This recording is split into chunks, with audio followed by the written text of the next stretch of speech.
US president തെരഞ്ഞെടുപ്പിൽ ഏറ്റവും ചൂടേറിയ വിഷയങ്ങളിലൊന്നാണ് അനധികൃത കുടിയേറ്റം. പ്രസിഡന്റ് ജോ ബൈഡന്റെ ഡെമോക്രാറ്റിക് പാർട്ടിയും മുൻ പ്രസിഡന്റ് സ്ഥാനാർത്ഥിയുമായ ഡൊണാൾഡ് ട്രംപിന്റെ റിപ്പബ്ലിക്കൻ പാർട്ടിയും തമ്മിൽ ഏറ്റുമുട്ടുന്ന പ്രധാന വിഷയങ്ങളിലൊന്നും ഇതുതന്നെയാണ്. താൻ പ്രസിഡന്റായിരുന്ന കാലത്ത് കുടിയേറ്റക്കാർക്കെതിരെ സ്വീകരിച്ച കർശന നടപടിയാണ് ട്രംപിന് അല്പം മുൻതൂക്കം നൽകുന്നത്. മറുവശത്ത് പാളിപ്പോയെങ്കിലും കുടിയേറ്റത്തിന് മനുഷ്യത്വമുഖം നൽകിയെന്ന വാദമാണ് ഡെമോക്രാറ്റുകൾ ഉയർത്തുന്നത്. കാനഡയിൽ നിന്ന് US-ലേക്ക് കുടിയേറ്റം വർദ്ധിക്കുന്നുവെന്നാണ് പുറത്തുവരുന്ന കണക്കുകൾ വ്യക്തമാക്കുന്നത്. 85 രാജ്യങ്ങളിൽ നിന്നുള്ള നിരവധി പേരെയാണ് നോർത്തേൺ ബോർഡർ വഴിയുള്ള കുടിയേറ്റത്തിനിടെ അറസ്റ്റ് ചെയ്തത്.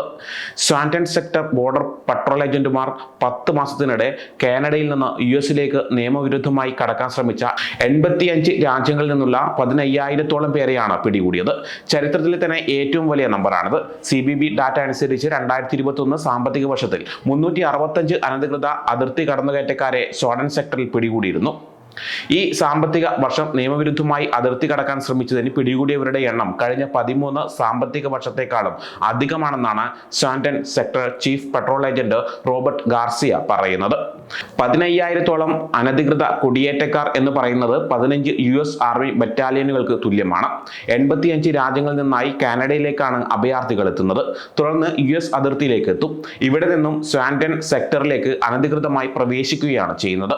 2023 സാമ്പത്തിക വർഷത്തിൽ 76 രാജ്യങ്ങളിൽ നിന്നുള്ള 6,700-ലധികം വിദേശ പൗരന്മാരെയാണ് സ്വാൻറ്റൻ സെക്ടർ അതിർത്തിയിൽ നിന്ന് പിടികൂടിയിരുന്നത്. 6,700 എന്നത് അന്ന് ഏറ്റവും വലിയ എണ്ണമായിരുന്നു. എന്നാൽ പിന്നീട് ഒരു വർഷത്തിനുള്ളിൽ നിയമവിരുദ്ധമായി അതിർത്തി കടക്കുന്നവരുടെ എണ്ണം 3 ഇരട്ടിയാകുകയായിരുന്നു. കുടിയേറ്റക്കാരുടെ രാജ്യങ്ങളുടെ എണ്ണം 85-മായി.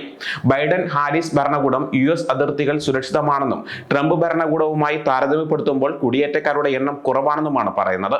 എന്നാൽ അതിർത്തികളിൽ കുടിയേറ്റക്കാരെ പിടികൂടുന്ന എണ്ണം കൂടി വരുന്നുമുണ്ട്.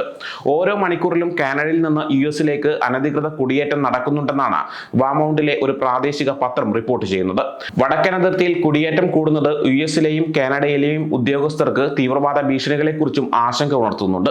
കാനഡയിൽ നിന്ന് US-ലേക്ക് കടക്കാൻ ശ്രമിച്ച അറിയപ്പെടുന്നതോ സംശയിക്കപ്പെടുന്നതോ ആയ 1,100 ഭീകരരെ 2021 സാമ്പത്തിക വർഷം US അതിർത്തിയിൽ വെച്ച് പിടികൂടിയിരുന്നു.